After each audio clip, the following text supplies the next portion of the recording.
Wait. Look at it. Yeah, up that hook low.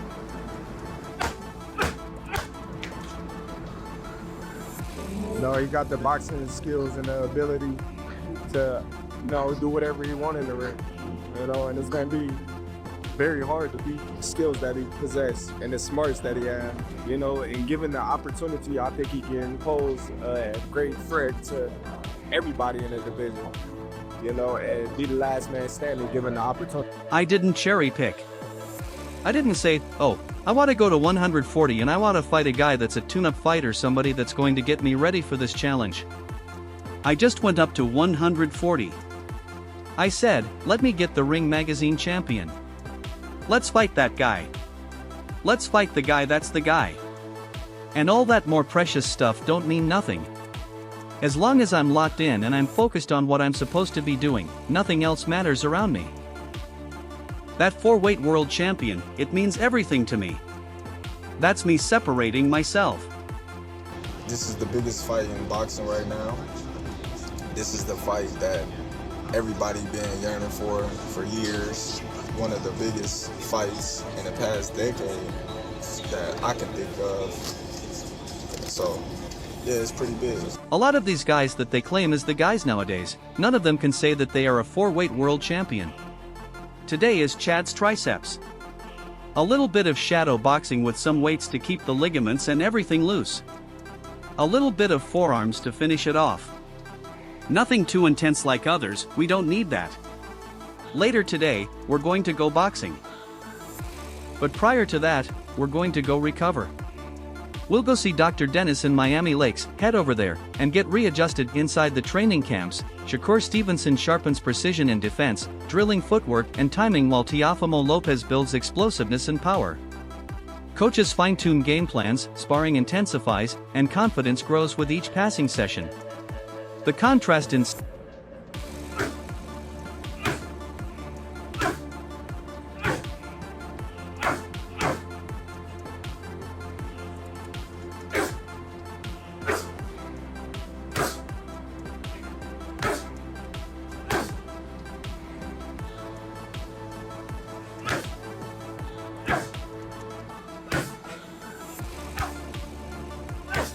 styles is evident, and both fighters are leaving nothing to chance. When it comes to it, boxing is pretty much all mentality. It's all mental. Are you mentally prepared with the audience? Are you mentally going to be prepared with the certain punch selection? There are things that I also got to train as well. There are things that I have to maintain as well. Those are things that I have to work on within myself. It's a muscle, and it's muscle memory that you have to create now.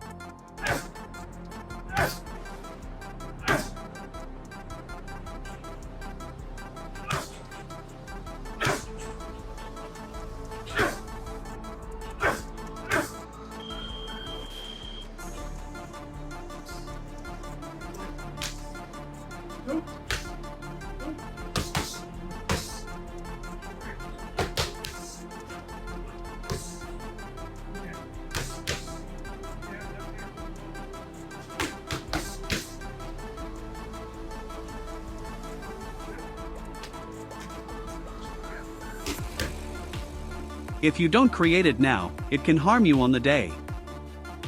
The grind, sacrifice, and mental warfare set the stage for a high-stakes clash. Fans await answers on Fight Night globally. Shakur Stevenson enters camp as one of boxing's most technically gifted fighters.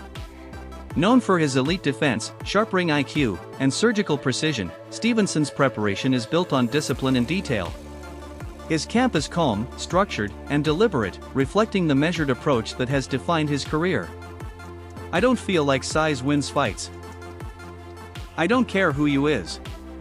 If we get in a physical little wrestling match, anything get in there, you're going to feel me just as much as I feel you. So, I'm the big fish, I'm the shark in the ocean. Put me in there with other sharks.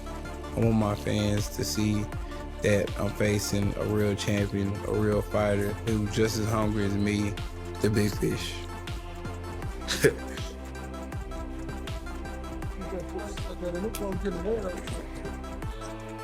The most recent moniker put Spence's doubters on notice, as he claimed his place in the welterweight C. But just because it's time to eat, doesn't mean he will take his next prey for granted. If I lose, it would be because he's better than me. It wouldn't be just because I didn't train 100% or I wasn't focused. I feel undestructible. I just feel like another fighter can't beat me. All that more precious stuff don't mean nothing. As long as I'm locked in and I'm focused on what I'm supposed to be doing, nothing else matters around that 4-weight world champion. It means everything to me. That's me separating myself. A lot of these guys that they claim as the guys nowadays, none of them can say that they are a 4-weight world champion. Every session has a purpose. Every drill reinforces fundamentals. From the outside, it may not look dramatic, but inside the gym, Stevenson is engaged in a constant chess match, refining the small advantages that separate great fighters from good ones. His attention to detail is what makes him so difficult to prepare for. We just got through sparring. We added a few new little things, you know what I'm saying? But other than that, it's basic. Couldn't think of a better scenario. He's a great fighter. I'm a great fighter. This fight, is happening now. I think it's happening at a great time. Terence is my dancing partner. I feel like we're gonna make each other. Basically the same thing we've been doing. We changed the strategy, but no camp is ever exactly the same. So yeah, it's just like always, we may try a little bit of this, a little bit of that, but it's mainly the same things. One of the best things we have going for us, when a person underestimates you, that's lovely. And that ain't the only thing he's underestimating. So, we're good. Stevenson focuses heavily on defensive drills. Slip ropes, mirror work, and controlled sparring sessions dominate the schedule.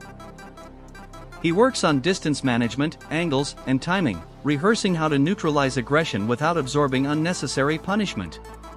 His defensive mastery is the cornerstone of his game plan. Sparring partners are carefully selected to mimic Teofimo Lopez's explosiveness and athleticism.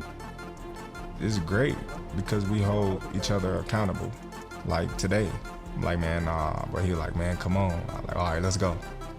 And those are the moments that is defining in a fight, where those last rounds that your body is telling you no, but your mind is like, let's go. So it all works. Rather than chasing knockouts in sparring, Stevenson emphasizes clean execution, counter timing, and exits after exchanges. Every session is designed to simulate the unique challenges Lopez presents. Training with Shakur is amazing. A guy like me has been knowing Shakur for over 10 years now. The boxing world knows that we're brothers and will never fight each other. And just being around him in his camp, man, is nothing but positive energy and everybody wanting to be great. He's like my big brother, man. Honestly, he is my big brother. He's got all the wisdom in the world, especially when it comes to defense, so he's just making sure I stay sharp on my defense and not get hit. If I didn't train as hard, it's gonna dawn on me during fight night. I'm kind of like a worry freak. It's only your fault when somebody exploits you and bring out that weakness that you already knew you had, but you didn't change the results. So it's better to do it now and not have to worry about your legs getting tired in the fight, because the fight's too late. I'm doing everything, training hard, sparring hard, running hard. Across the country, Teofimo Lopez's training camp tells a very different story. No matter how much I achieve, he's always got to be whoever I beat. Shakur, let's say he went up weight class, he wasn't in his weight when I flatline him, and they say, oh, he had a best defense. That's just how it's going to be. You've got to be okay with it. I ended up being okay with it. I'm going to show everyone that his defense is not as impeccable like they say it is. That's my job. My job is to show the true flaws that they can't see, that the world cannot see. My job is to show the world that nobody can beat me. And I make it look pretty. You can do all this, all this, all this. According to Crawford, if Spence executes his game plan, he has every chance of securing an impressive victory. I think it's gonna be good. I got a little wager bet, for my boy Tszyu. He got 10, I got Errol. But I think it'd be a good fight for both of them at this stage in their career. And why are you confident that you win that bet with Tszyu? Why Errol in the fight?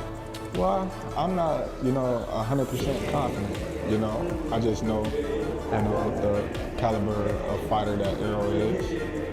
Just like I know the caliber fighter of Tim. I think both of them have taken a lot of damage in their career so far. But I just think, Errol skill-wise, just edge. According to Lopez, Stevenson is seeking a historic moment in the sport similar to what Crawford achieved with his big upset over Canelo. And that's part of why he agreed to move up in weight to face Lopez. Shakur is stepping up because he's got nobody else to go after. He's stepping up to try to prove a point. His big bro, aka Terence Bud Crawford, put up a huge upset and made a historical moment in time. I think those things like that make Shakur want to step up to the plate, step up to the challenge and face Teofimo Lopez Sr. has boldly compared his son to Roy Jones Jr., pointing to Teofimo's rare blend of speed, power, athleticism, and confidence. According to Lopez Sr. Question not just from me, but from the world, specifically Australia. How you doing? I'm doing great, can't complain. Been spending a lot of time with my family and ready to get back in it. You say you've been spending a lot of time with your family. We haven't seen you in the ring. We've seen a little bit of stuff come up in terms of you training. How have you been spending your time since you haven't been in the ring? Tell us a little bit about Errol Spence since we've seen him last.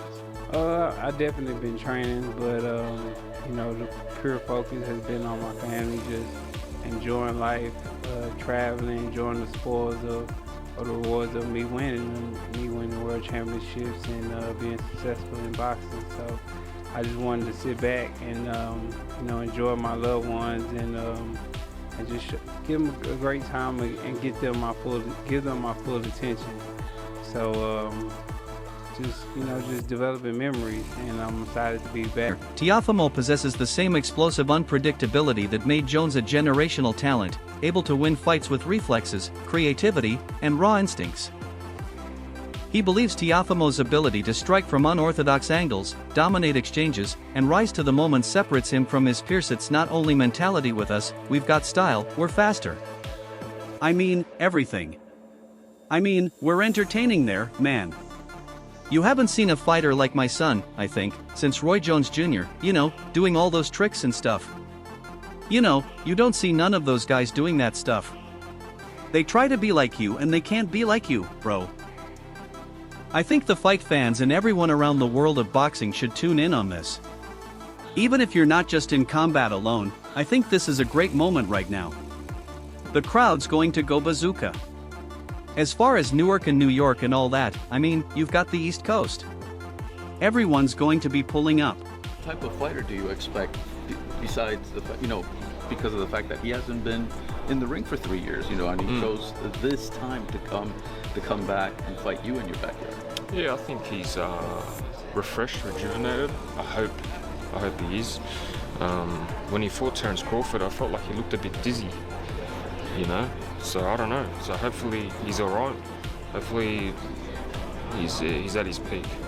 That's what I want West Coast to come out here too, man. It's Brooklyn, man. Spread love. It's the Brooklyn way. Shakur Stevenson also shares that his drive comes from a deep competitive spirit, constantly seeking the toughest challenges in the sport. Watching Teofimo Lopez's previous performance, Stevenson was struck by his confident, flashy style, which reminded him of a young Roy Jones Jr., inspiring a desire to test himself against such skill. He views this fight as a crucial opportunity to gauge his abilities against an elite opponent while adapting to a new set of strategies. But bro, what is it about you that has you looking at a fighter that you know is the truth and then saying, I want to fight him? It seems like it should be normal if you're a fighter, right? But that stuff is dying off in the game right now. And I feel like you're one of the last of a dying breed that actually wants real challenges. Yeah, a good fight. It ain't a tune-up, but it's, you know what I'm saying? It's a good little fight for him. Man been out 3 years. Tim Tszyu been active. Former world champion. He ain't going to get nobody we don't know. I can't do nothing but salute him, take my hat off for him, and see how he go to work. I think he gonna be fine. He looked like he's in good shape. He He ain't look all out of shape. He looked like, he looked good. He looked mentally all there. And I mean, little 3 years, like I said, I told him as soon as it happened, I said, okay, he had other stuff going on, other stuff going on. That was a 5-year accumulation, a lot of stuff he did going through the rigmaroles with Bud, trying to figure out if they was gonna fight and building up his reputation and all this stuff. That was a lot. He been doing this since 2012. That was a lot, so 3 years off, he come in contact with life too. He come in contact with life too. It ain't just about us and what we want to do and what we want to see. He got a life. He in there, so he did right, and I'm glad to see him come back. Your last fight was against William Zepeda in July, and you fought a totally different way. It wasn't the easiest way or the best way to fight, but I think it was good for you and your development because it not only sent a message to the rest of the division, but it also did something for you to prove to yourself that, man, listen, that wasn't like my best performance, but I showed you I can get it out the mud. What did that performance kind of do for you now that you look back at it? Honestly, I think styles-wise, I think that Zepeda's style is the style that's supposed to give me the most trouble. Like guys that box and give me time to think are the guys that are going to have a fit with me all night. He learned that fighters who apply constant pressure are meant to challenge him. Yet, he successfully managed that style, reinforcing his confidence. Now facing Lopez, Stevenson feels well prepared to handle the speed, power, and unpredictability of a high-level opponent. I mean, tell me, how do you see the fight playing out? I expect him to win. Yeah? Yeah. Expect him to win. Yes. I think Errol Spence, he can do more than what he's shown. He just don't have to. I think he can do more than what he's shown. He just didn't never have to. And aspect, like I'm saying, this guy got. This guy got. He got a lot in him. I think he got a lot in him. He got a lot in him. In them 3 years, he had to come back to all the stuff he had to endure. Like I say, he looked in good shape. He went away. He didn't come out right away. He went, and then he back now. He went to get his mind together. That's tell you something about somebody. Focus, adaptability, and accumulated experience give him confidence that he can navigate the fight intelligently, turning it into a comprehensive test of his skills, mental fortitude, and readiness to compete at the sport's highest level. Lopez chiropractor explains that boxing places extreme stress on the body, especially the spine. With constant bobbing, weaving, and repetitive motion, the spinal discs can experience wear and tear, leading to compression and fatigue. To counter this, Lopez's team focuses on spinal decompression to relieve pressure and restore disc hydration, which helps maintain flexibility and reduce injury risk. So, we're here at Dr. Dennis in Miami Lakes. Really what I do here is just readjusting, realigning everything, all the ligaments, all that health as well, so to speak. So right now, we're about to go get cracked. What's up, big dog? Good to see you, man. You ready to get tuned up? Yeah. Do it. Well, this is the section where we were meant to cross the United States to talk to Errol Spence, but we are just hearing now that despite a number of phone calls and this time being booked with Errol, he has not jumped on, and it appears he will not be joining us for this chat. Tim, your immediate reaction to that? Well, we've been waiting, 45 minutes now. I missed out on sparring today. We had to change it up for this to be done, so I'm quite upset.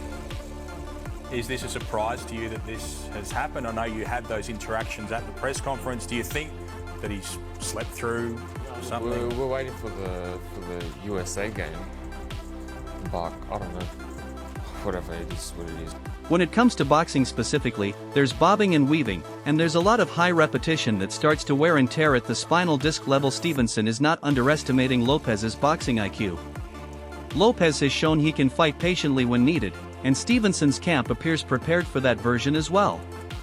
Some sparring partners are instructed to box cautiously, forcing Stevenson to take the initiative and break down a disciplined opponent. This dual preparation ensures Stevenson is ready whether Lopez comes out aggressive or chooses to counter and wait for mistakes. Anyone came along to help the camp out. Things are going. Errol Spence Jr. is making his return after 3 years of being out of the ring against Tim Tszyu. Just what are your thoughts on that fight, and who do you favor? I don't know, man. It's Al Heyman calling these guys to come back, man, because we needed something up in the sport. This is beautiful. And I'm very honored and grateful to be in the position I'm in while all this is happening. It's a dream come true. Errol Spence, Australia, Tim Tszyu. Heck yeah. I really want to see him win. Do you think that ring rust is going to play a factor at all with Errol? I don't think so. I think Errol Spence has been truly like non-stop working out. He already looks like he's in shape now. And when you stay on that trajectory, when you're staying consistently on working out, it's only bound to happen with the sparrings and everything. He'll look great.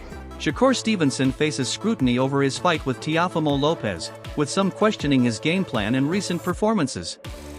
Critics point out that his resume may not be as deep as some of his peers, particularly when compared to fighters like Gervonta Tank Davis, whose combination of size, speed, and punching power has impressed against elite competition.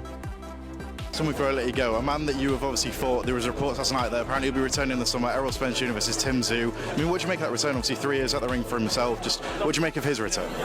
You know, I'm excited as well, you know, I wish that I would have fought, you know, him back in the day, you know, but, you know, it's exciting. I met Tim Tszyu when I was in Australia, and it'll be interesting to see them two meet and lock on, so, you know, I'll be watching that, and I'll be excited to see, you know, the winners. You know, you never know, you know. While Stevenson has been praised and highly regarded, many argue that his previous opponents like Zepeda have not been top-tier challenges, and victories over them don't carry the same weight. Hoisting up Shakur Stevenson, his resume is not really that deep if we're being fair. And I would challenge y'all to compare it to Gervonta Tank Davis's resume and then really look at who they fought. Look at Tank's frame. Look at Shakur's frame and tell me what looks to be more special. We're hearing the rumblings of a Fundora. When I think fighters get to a point where they want this, but they haven't been performing there. And I think that might be the case with Errol Spence Jr. Certainly was the case in my opinion, with Keith Thurman and also with Danny Garcia. I feel, even though they did battle injuries, I felt another big part of that was they wanted big pay against lower opponent. They didn't want to come back and get big pay against a big opponent. It's a part of the game, and I got a feeling that that's what Errol's looking at right now. I think Errol's looking at how can I, you know, get the money that I'm used to getting, and you know, for the sake of words, he's got to get his feet wet again. He's got to see how he feels. Here you've got Shakur being hoisted up and praised non-stop. But then a lot of the same analysts, when they talk about Tank, they're like, oh man, Tank's disappointing and Tank needs to fight someone and his resume is not that good. Some suggest Stevenson may try to run or maintain space rather than push the action, which could make the fight more about endurance and timing than outright offense. Ultimately, while Stevenson... So, there's a lot of things lingering right now with Errol. I'm not sure if he makes a comeback. This, unfortunately, is the one thing that I do know. Most fighters walk away until they have to come back, and usually it's the finance situation that brings them back. Certainly hope that doesn't end up being the case with Errol. If I had to bet on it right now, I would bet that Errol makes a comeback. I would bet that Errol makes a comeback because what we saw from him in his last match against Terence Crawford, that was just how that fight went. But at the end of the day, and we can tell by how he kept getting up, that ain't who he is. And he ain't going out like that. So that being said, I guess I said a whole lot. Yeah, Errol comes back. If Errol don't come back, then that, to me, that means he's good with where he's at. Skills and defensive mastery are undeniable. This matchup will test whether his approach can stand up against Lopez's explosiveness and raw power. The outcome remains uncertain, but the fight promises high intrigue. Even Shakur, he would probably be bigger than Shakur, but it would at least be closer. So for me, it is more impressive seeing the smaller guy like Tank produce that type of punch and power and be there with the giants and guys like Frank Martin. To me, I would rather have seen Shakur fight Frank Martin like they were supposed to fight, but it fell apart over money, than the fight with Zepeda. Especially, like I said, Zepeda coming off 2 performances where he arguably lost both if not one of them and was exposed and dropped in the fight. Max Kellerman points out that Shakur enters the fight with more to lose because of his technical reputation and undefeated image.